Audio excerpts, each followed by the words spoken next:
semuanya, balik lagi bersama saya Zahra di acara The Next Gen Entrepreneur, membangun bisnis di era digital.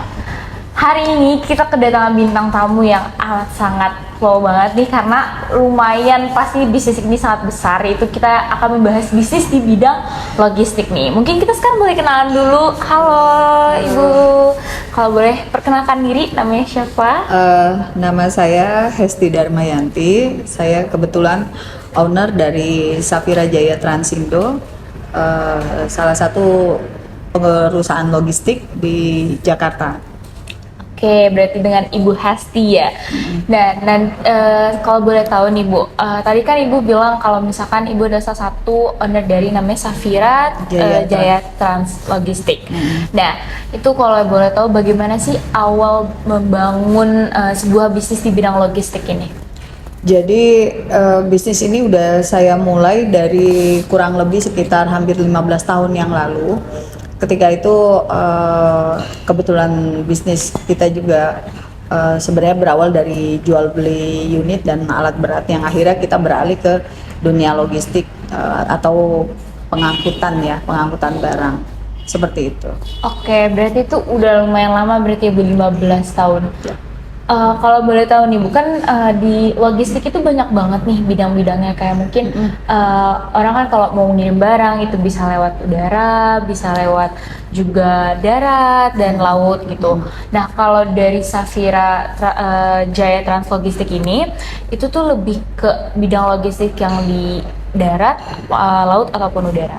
Jadi gini, kita tahu bidang logistik itu terbagi beberapa bidang ya, yaitu darat, laut, udara, kemudian ekspor impor.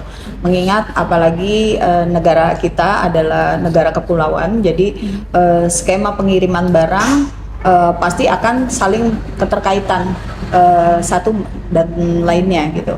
Kebetulan yang saya pilih adalah darat, lintas Sumatera khususnya untuk wilayahnya. Saya dari Jawa sampai Sumatera.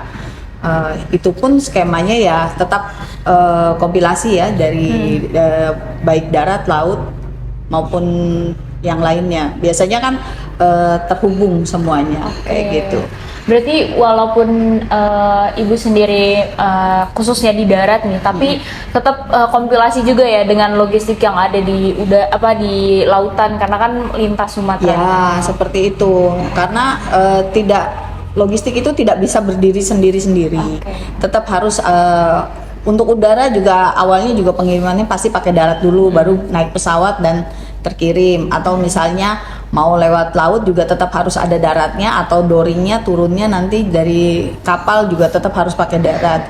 Jadi skemanya seperti itu. Oke, baik. Nah, dari kan berarti itu beberapa varian lah dari logistik itu sendiri, melalui darat, udara, dan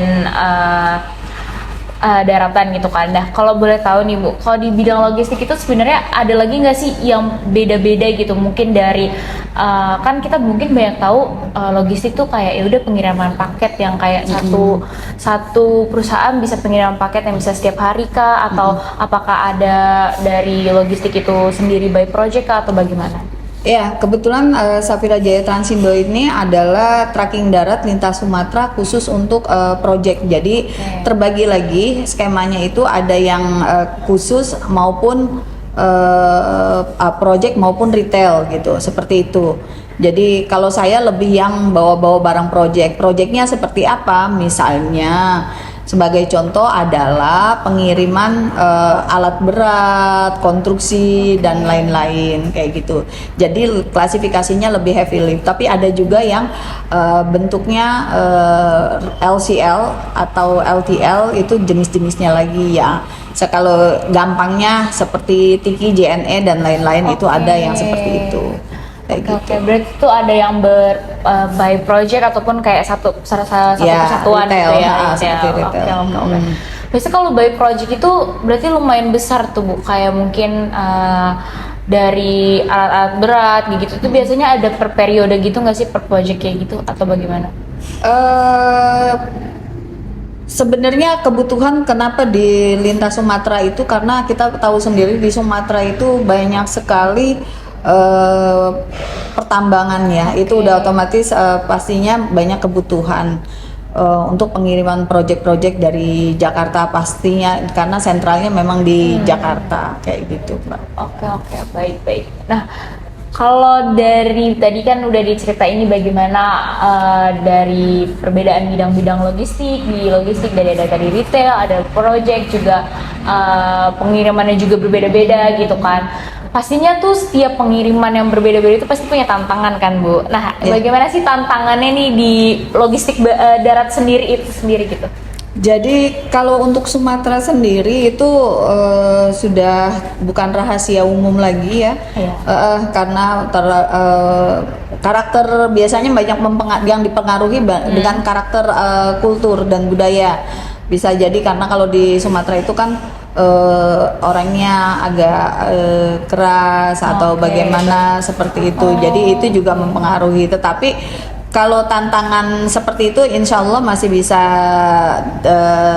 diatasi. Tapi kalau yang lebih beratnya lagi ya jalan, lokasi seperti itu, yang memang harus memahami semuanya gitu, wilayah dan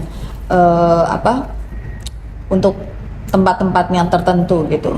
Berarti walaupun tantangannya itu bukan hanya sekedar yang kayak mungkin tadi jalanan, wilayah, tapi dari karakteristik per daerah juga harus kita ngertiin kali ya. Pastinya, karena kan kita tidak mungkin akan mengantar barang ke tempat orang yang kita tidak memahami kira-kira karakternya orang-orang tersebut ini bagaimana. Paling tidak menjaga supaya barang itu terkirim dengan safety dan aman.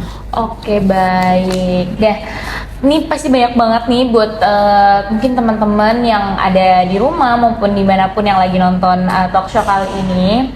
Nah, biasanya itu pasti pengen banget nih kan kalau orang tuh berpikir logistik tuh ini pasti bisnis yang amat sangat besar dan harus mempunyai mungkin kendaraan kah atau mungkin harus mempunyai alat-alat yang seperti apakah di bidang logistik. Orang kan udah mikir pasti besar banget nih gitu. Nah, itu kira-kira kalau dari pembangunan bisnis logistik itu sendiri bagaimana sih, Bu, untuk caranya gitu, tipsnya? Jadi gini, banyak asumsi yang mengatakan bahwa bila kita menjadi pelaku logistik itu harus punya unit. Memang punya unit itu salah satu dibilang wajib tapi tidak wajib juga karena seiring dengan kemajuan zaman sekarang ini tidak harus mempunyai unit, tapi apabila dia bisa menjadi vendor dari A1 atau pengelola pekerjaan, dia bisa berikan kepada orang-orang yang pemilik unit. Jadi seperti itu.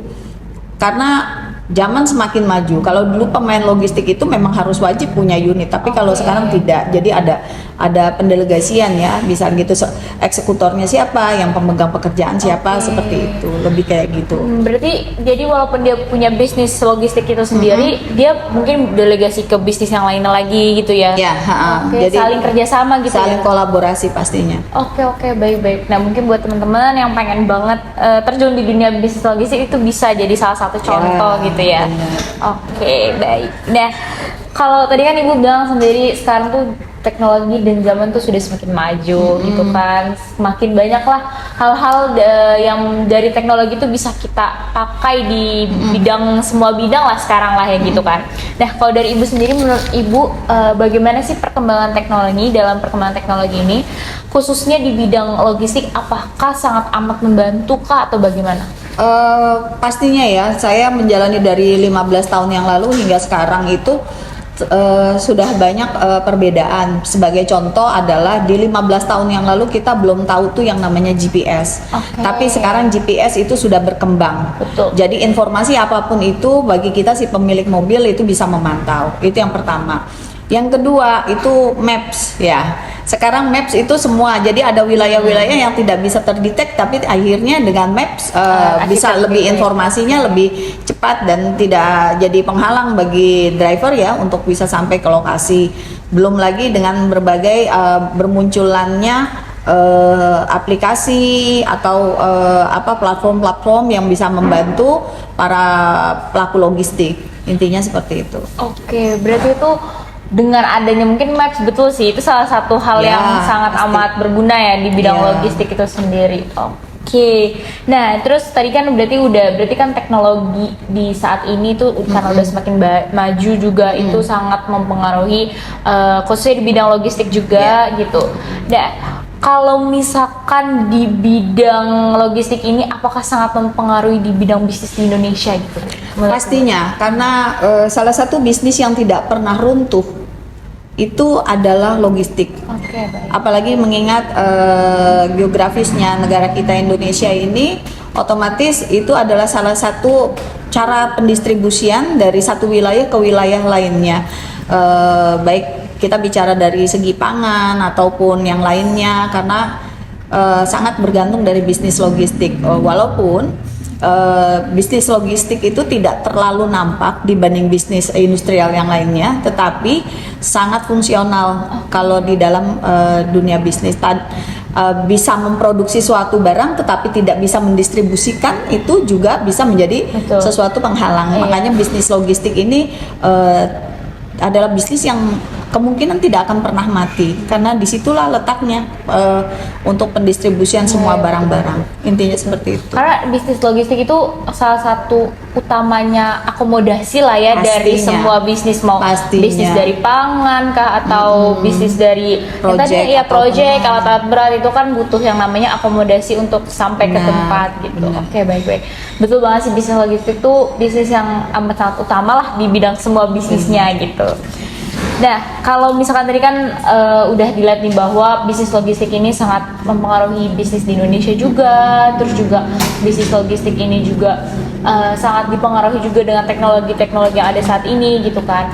Kalau dari Ibu sendiri, apa sih harapannya nih di bidang bisnis logistik untuk perusahaan Ibu sendiri dan bidang logistik di Indonesia gitu?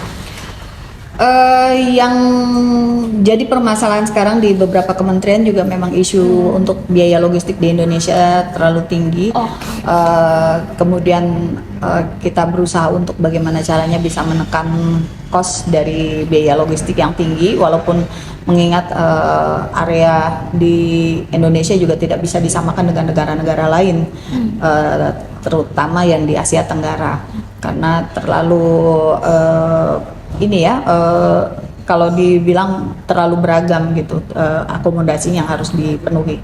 Tetapi yang kita harapkan adalah banyak kebijakan dari pemerintah yang bisa membantu para pelaku logistik supaya menekan biaya kos logistik itu. Paling tidak seperti itu, seperti misalnya sebagai contoh harga BBM dan harga-harga lainnya direndahkan seperti itu mungkin akan lebih membantu untuk pelaku.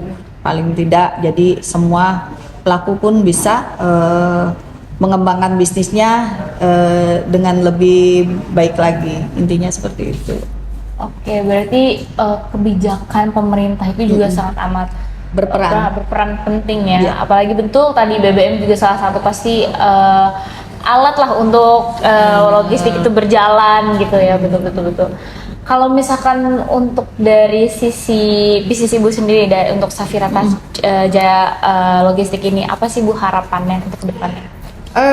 Harapan saya sih sekarang ini setelah 15 tahun saya masih bisa berdiri, perusahaan saya berkembang up and down biasa dalam dunia bisnis, tetapi harapan terbesar lah semoga di 2025-2026 ini kita bisa lebih meningkatkan fase yang lebih baik lagi, intinya seperti itu, lebih maju lagi, paling tidak meningkatkan layanan servis lah, intinya seperti itu. Oke.